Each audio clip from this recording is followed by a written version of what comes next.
I was surprised K6LIF was available. I paid my $35 and I threw in 4 or 5 other choices.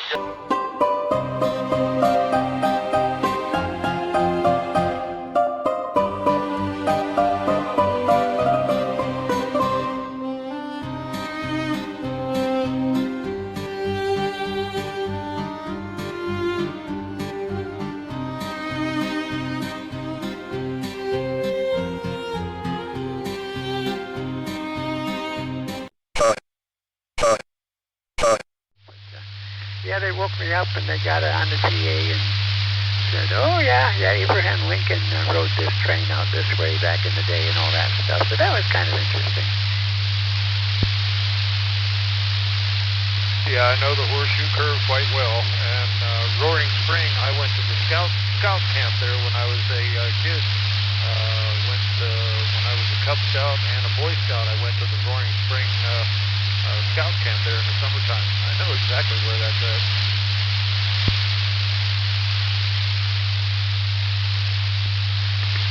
Well, my goodness, it is a small world when you start looking at it, huh?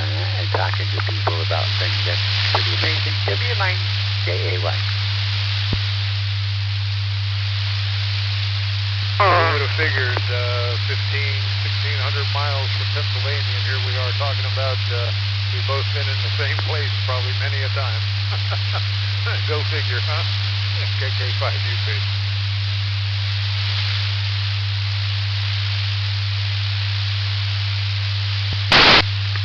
Yeah, probably same place but different time, I would imagine. And I think that happens to a lot of us. I left in September of '77. I hit Texas on September 7th of 1977. Been here ever since.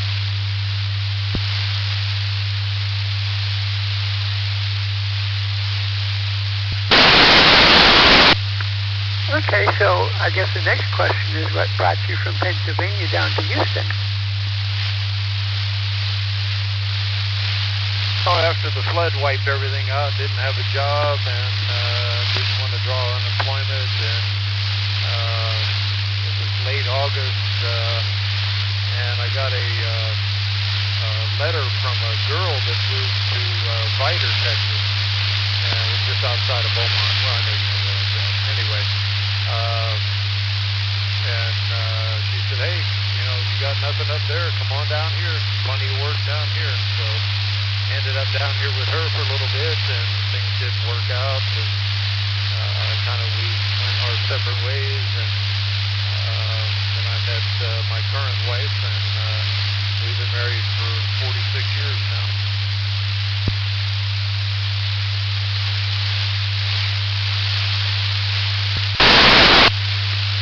Isn't that amazing how that works out? Yeah, together a while, and we both decided we couldn't take the winters in Wisconsin anymore. We had to get out of there. And I wanted to go to Arizona, really, kind of. I had a friend out there, and she says, oh no, you're on the road. I don't want to be left home alone. We're gonna move south. We're gonna move down by where my sister is. And that made sense, so we wound up down here. And we were in Katy, staying with her for a while, and we found this place out here in Phoenix, so that's how that worked out. I do miss spending time with the kids and grandkids, but I do like the weather much better. Jimmy and I thrive a lot better down here in the warmth than we get up there in the cold, I guess. W9JAY.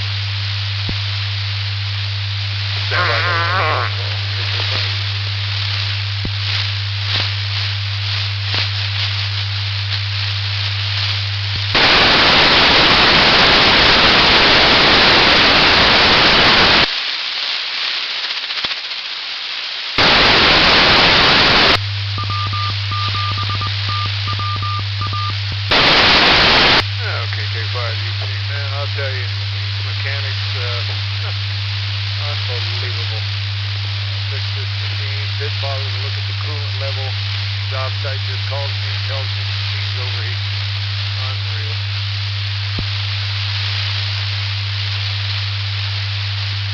Oh yeah, so you think the tech just didn't fill it back up after he had the system open or something like that?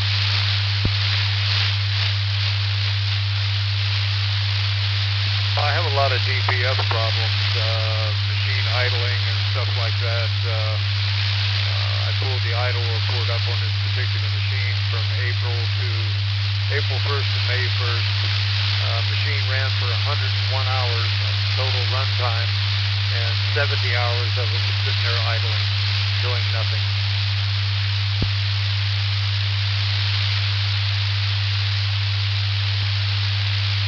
Oh, I certainly know firsthand the toll it takes on these pollution-controlled engines with DPF.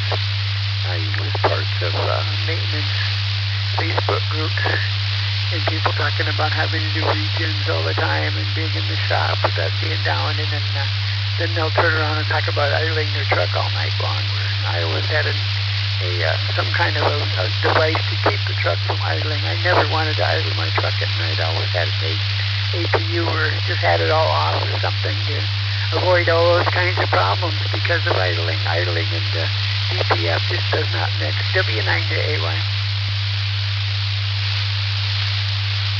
They sure don't. And years ago, when the Tier 3 engines hit, I did a report of all of our CAT equipment, and I did a bar graph, and I researched our fuel supply for a year and averaged the fuel cost on how much fuel cost us for a year, and then pulled the idle report up on all these machines, did this bar graph, and made a presentation, and I said, here it is.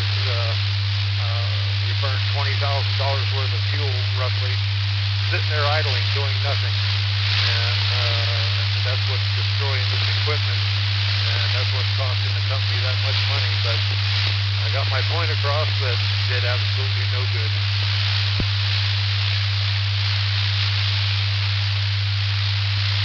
Well, you're talking about stationary machines. I don't know what you can do about it except having the operator turn them off and they're not being extra used.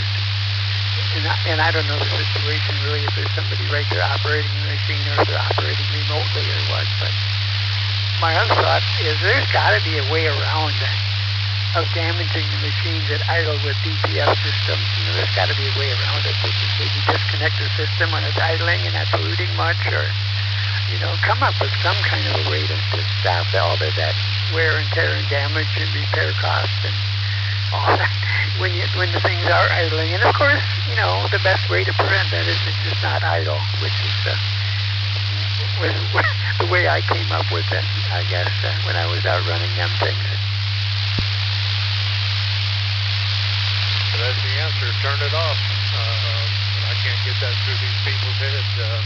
Had a meeting last Friday with all the superintendents, and they asked if I had anything to say, and I said, yeah, I sure do. I said, these operators sitting in these cabs doing nothing, sitting there on their telephones and having a good time, and that machine sitting there running. I said, that's what's damaging these DPS systems, and each repair is, starts at $2,500 and goes up from there.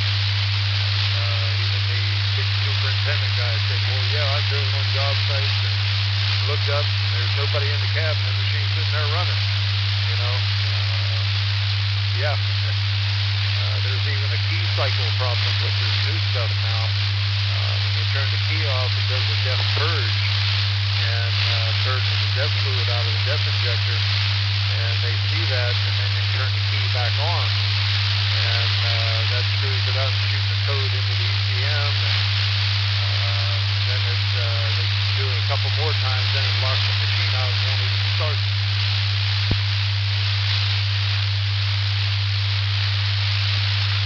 Well, yeah, our trucks always had a depth purge. The older ones were air operated, and the newer trucks, they went from that because of all the problems with an air, purge system. They went to a little electric motor purge system, but that doesn't hurt nothing. My goodness, it comes back right up as soon as you turn the key back on. So don't turn the key on just because it's purging.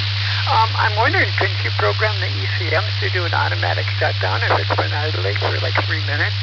I know some of the fleets do that. They'll do a 3-minute timer and an automatic shutdown on all their trucks. Just a spare thought. W9JAY.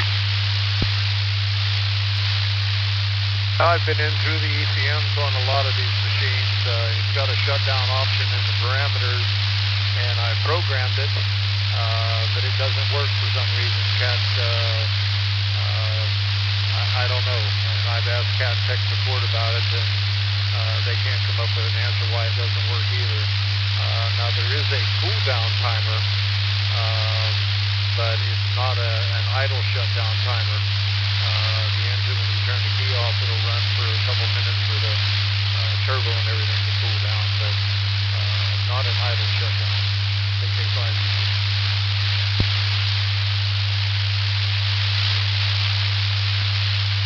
Oh yeah, I was aware of those. I never had a truck that had it, but I was aware of it. Well, maybe I did, but it was disabled. Yeah, I remember turn the key off and it'll shut down after so many minutes, but you still have to manually turn it off. It's amazing that the automatic shutdown timer isn't working right. I know it does on Detroit motors, but I didn't realize there was a problem with that. W9KAY.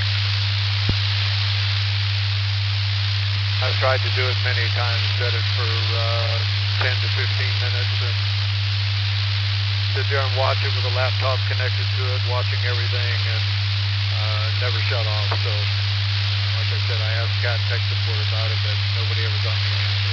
That was years ago.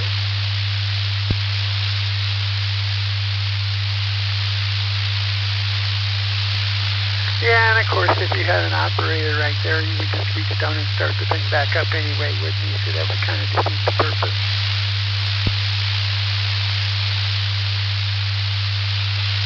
Yeah, that's true, especially with the air conditioning. Nobody wants to sit in the heat, but what it's costing the company and the repairs and the down, it's absolutely ridiculous. So I made sure I copied that report out of the software and sent it out company-wide and to the owner. So hope he comes tomorrow so I can talk to him about it again.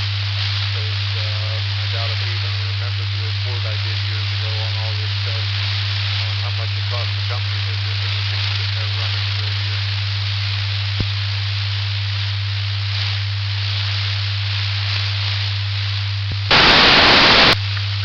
Well, then you got to decide if it's worth the cost of putting APUs on the machine. If that's the reason why they're idling, to keep the air conditioning running.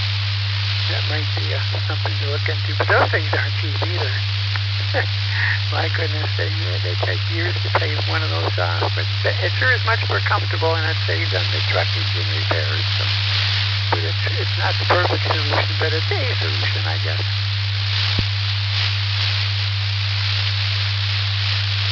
Okay, enough of DPF. I deal with it all the time. I don't want to talk about it anymore.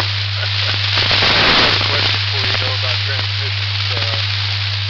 Let's see, what have I driven? I've driven 8 speeds, 10 speeds, and both types of 13 speeds. Had a chance to ride with a guy with the two shifters, I guess a 6/4 or something like that. And I watched him do that. And I wouldn't even think about it on the one side.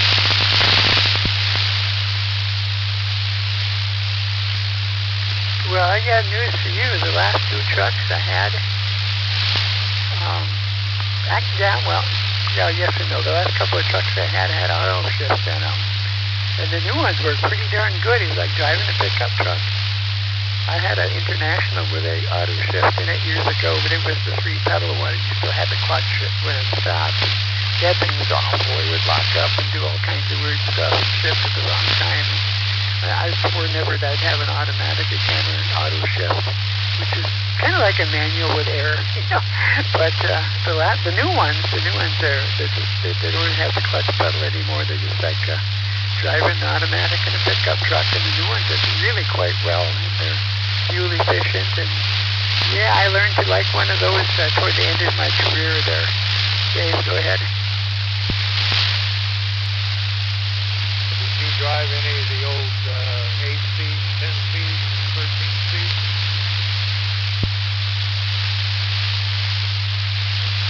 Oh, my old Detroit motors, the 2-stroke Detroit, all 13 speeds. And then some 10 speeds. And a couple of Super 10s too for a while. Not very much, but a little bit of Super 10s. But, you know, it was a 10-speed with a high-low button. That's a Super 10. Those things are a little harder to shift for some reason. But yeah, most of my trucks were 13 speeds in the early years, or 10 speeds. Pretty much the same thing without the high and low. You know, it's about the only difference as far as operating it. Yeah, I like the old 13-speed. The new ones, the last one I drove, where you couldn't pre-select. You had to use the clutch to shift it. Wow, that's been a long time ago. I don't even remember exactly how to do that anymore. But I didn't care for that one. The old one where you could pre-select and just let off the accelerator and let it shift. Downshift the same way, going up the hill. Yeah, that was the one I really liked.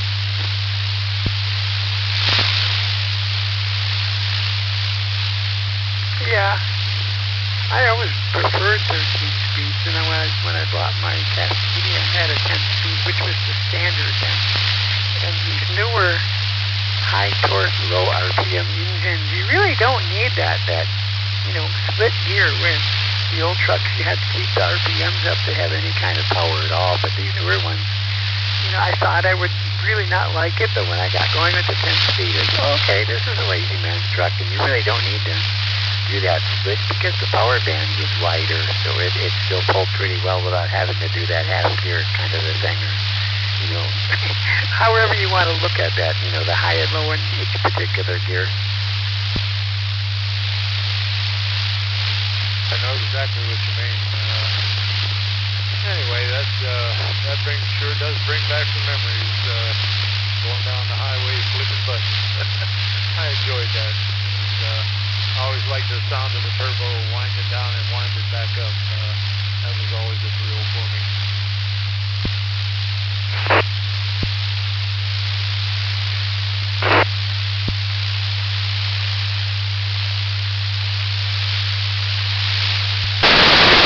Yeah, okay, Dave. Now you're going to get me thinking about something I missed.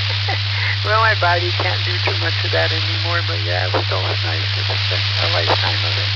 Anyway, I think we've been on here pretty good amount of time. I think I'm going to let you go now and let somebody else take a turn. So, good talking to you. A lot of nice subjects and a lot of good stuff to think about. Thanks, Dave. Jay, I'm about home anyway, so there goes my phone again. So, okay, I'll catch up with you later. KK5 73. Take care, Dave. 73 W9JAY.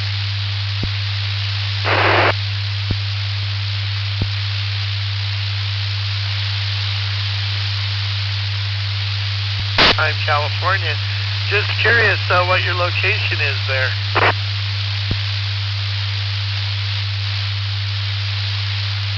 Oh, hi. I missed the first part of that. I missed the call sign, but I'm in Sealy, Texas. And the station I was just talking to is in Houston, Texas. Go ahead.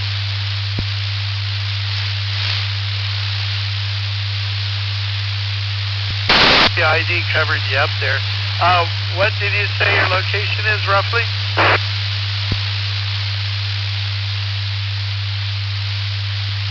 I think the ID covered up your call sign, and I missed that, first of all. AB6CIA. I'm in Anaheim, California at Ham Radio Outlet, and just demonstrating the wind system. What's your location?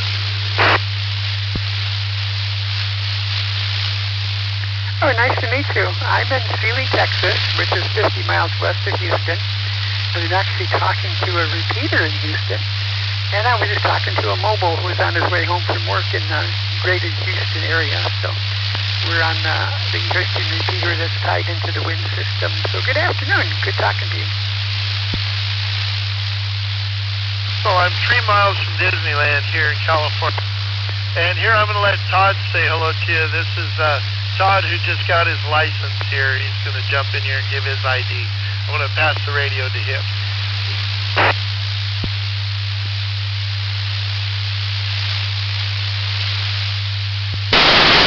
This is KO6 EVS. West, Todd. Again, I'm in Anaheim, just down the street from Disneyland, and you will be my third contact just after getting my license this past Thursday.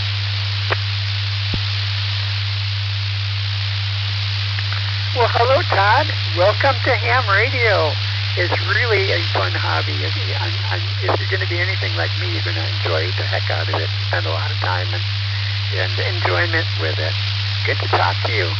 And you found a good system. You're on the wind system, which is all over the place. Mostly centered on the West Coast, but there's a bunch of good repeaters and systems in Texas and people all over the world in their personal nodes. So it's really a fun place to be.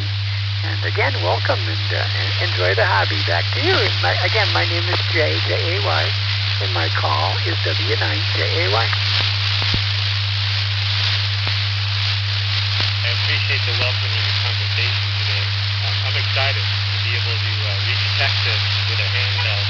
You made my day. This is extremely exciting. And again, as my third contact with the champion of ham radio. So I appreciate your time. Definitely enthused and excited to be part of the community.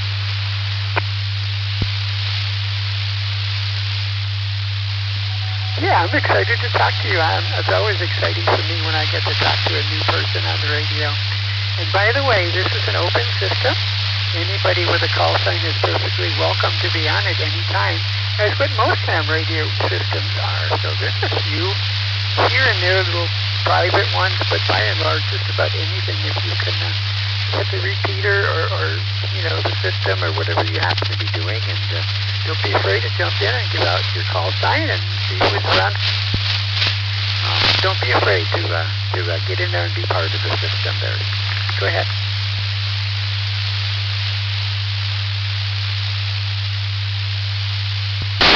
Hey, Dad. Thank you, JJ, and I'm a little bit of a weather geek. What's the weather like in Texas today?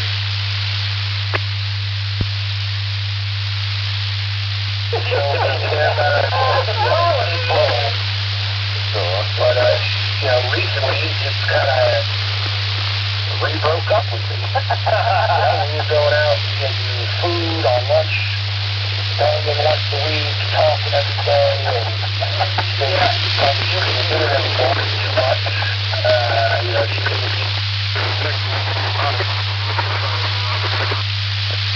This afternoon. It was probably 91, 92 in the highs, but the problem we're having here is the humidity is way up there, so it makes it feel like kind of a sauna outside, which is why I'm inside and on the radio instead of outside.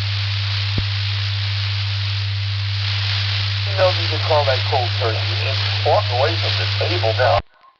I went with therapist. Got fired from my job on top of all that. Oh, damn. Can't order anymore.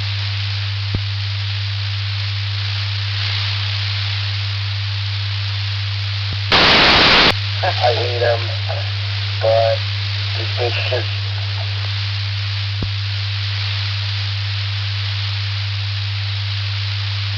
Blue, you are divorced. You guys are no longer together. I do feel for this guy. I've been there. Everybody's been there. I can hear it in his voice. I've been that guy. The problem is, buddy, you didn't...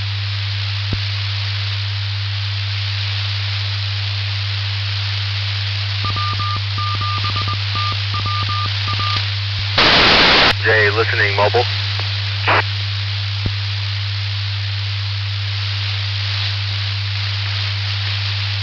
I didn't catch the end of that. This is JW9JA, right?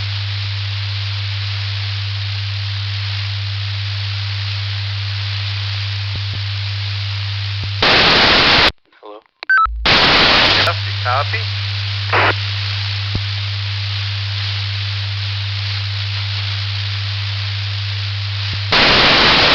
And this is November 7, Oscar Mike Sierra. Anyone else copy?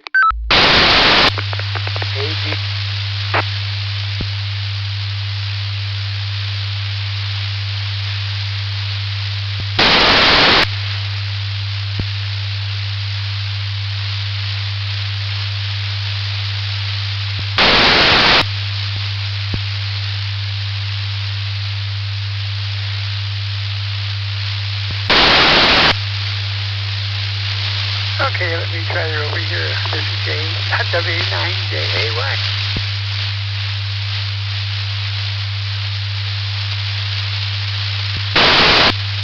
J-A-Y.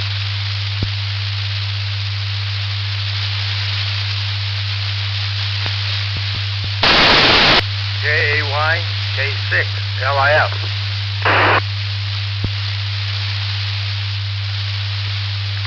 There you go, K6LIF, W9JAY. Good afternoon.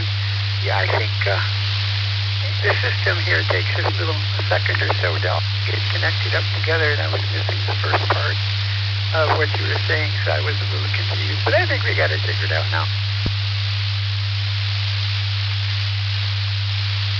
New Ham, just got my license a few weeks ago. You're probably my fourth contact. Just want to say hi.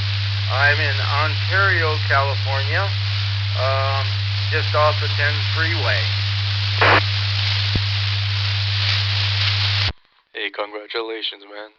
There. But I certainly know where Ontario, California is, because being a retired truck driver, that's where I always spent the night when I was in the LA area, of course, with all those big truck stops right there at Milliken Street and I-10. The place I try to avoid when I'm going east, there's trucks everywhere you look. But I respect truckers, don't get me wrong. Name is Cliff, in case I didn't say it, C-L-I-F. But note the similarity to my call sign. I got friggin' lucky with the FCC.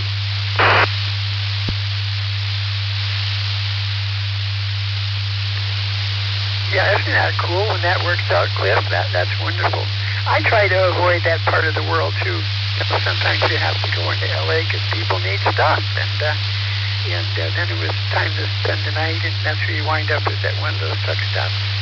And, yeah, it's very busy around here. And it takes time to get in and out of those places. But that's the only alternative in the area. So you got to deal with.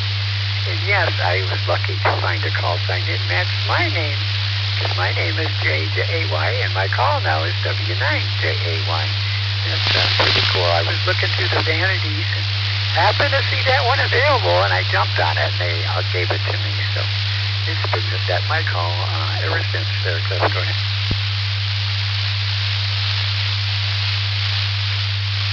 My research, and I was surprised K6LIF was available. I paid my $35. And I threw in 4 or 5 other choices just in case, but that's the one they picked for me. By the way, I'm using a Yaesu FTM 500D dual band transceiver with a very small vertical antenna up on the side of my house. And I heard you were in Texas, right?